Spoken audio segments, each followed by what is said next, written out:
CM convoy కుదింపు, మంత్రుల convoy తగ్గింపు. ఏపీలో పొదుపు మంత్రాన్ని పఠించడమే కాదు, అక్షరాల పాటిస్తోంది ఏపీ సర్కార్. సీఎం చంద్రబాబు తన కాన్వాయ్లోని వాహనాలను సగానికి సగం తగ్గించారు. డిప్యూటీ సీఎం సహా మంత్రుల కాన్వాయ్ని కూడా తగ్గించారు. వారానికి ఒక రోజు నో వెహికల్ డే పాటించాలని ఏపీ కేబినెట్ నిర్ణయించింది.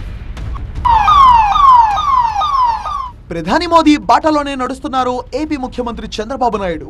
తన కాన్వాయ్లోని వాహనాలను 50% తగ్గించారు. సీఎం కాన్వాయ్లో బుధవారం వరకు 11 వాహనాలు ఉండగా ఇప్పుడు 4 వాహనాలకే పరిమితం చేశారు. డిప్యూటీ సీఎం పవన్ కళ్యాణ్ కాన్వాయ్ను కూడా సగానికి తగ్గించారు. మంత్రి లోకేష్ కాన్వాయ్లో గతంలో 4 వాహనాలు ఉండగా ఇప్పుడు 2 వాహనాలకే కుదించారు. భద్రతా సిబ్బంది కోసం మినీ వ్యాన్ ను ఏర్పాటు చేశారు. మంత్రులు కూడా కాన్వాయ్ను తగ్గించుకున్నారు. ఇతర వీఐపీలు కూడా తక్కువ వాహనాలు వినియోగించాలని సీఎం చంద్రబాబు సూచించారు. మన దేశం మన బాధ్యత పేరుతో ఏపీ కేబినెట్ పలు నిర్ణయాలను ప్రకటించింది. చంద్రబాబు అధ్యక్షతన జరిగిన కేబినెట్ భేటీలో వనరుల ఆదాపైనే ప్రధాన చర్చ జరిగింది. కాన్వాయ్ల తగ్గింపుతో సరిపోదన్న ముఖ్యమంత్రి మరిన్ని పొదుపు చర్యలను సూచించారు. వారానికి ఒకరోజు నో వెహికల్ డే పాటించాలన్నారు ఆయన. మంత్రుల విదేశీ పర్యటనలు రద్దు చేశారు చంద్రబాబు. ఎమ్మెల్యేలు, మంత్రులు పబ్లిక్ ట్రాన్స్పోర్ట్ వాడాలని, అవసరమైతే సెక్రటేరియట్ కి సైకిల్ మీద రావాలన్నారు ముఖ్యమంత్రి.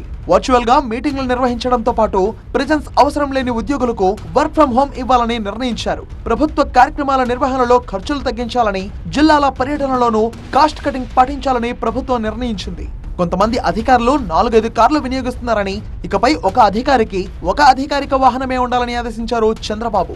Awareness campaign promoting walking and cycling. నేను చెప్పాను, కొంతమంది ముఖ్యమంత్రి గారు అవసరం వస్తే అందరం సైకిల్ మీద కూడా వద్దాం సెక్రటరియట్కి అంటే ఒక మోటివేషనల్గా వారు చెప్పడం జరిగిందని చెప్పేసి నేను మనవి చేస్తాను. ఆర్టీసీ డిపార్ట్మెంట్ కూడా, ఆర్టీసీ వారిని కూడా మరి ఏ విధంగా వారు ఖర్చు తగ్గించుకోగలరు, ఫ్యూల్గా ఖర్చు తగ్గించుకోగలరు, వారిని కూడా స్ట్రాటజీ ఇవ్వమని చెప్పేసి కూడా చెప్పడం జరిగింది. ఇప్పటికే కేంద్ర ప్రభుత్వం నుంచి మన రాష్ట్ర ప్రభుత్వం ఈవీ బస్సెస్ తీసుకోవాలని ఏదైతే చేశారో దాన్ని ఎక్స్పెడిట్ చేసి వెంటనే వచ్చే విధంగా కూడా చర్యలు తీసుకోమని చెప్పేసి కూడా మనవి చేశారని చెప్పేసి మనవి చేస్తాను.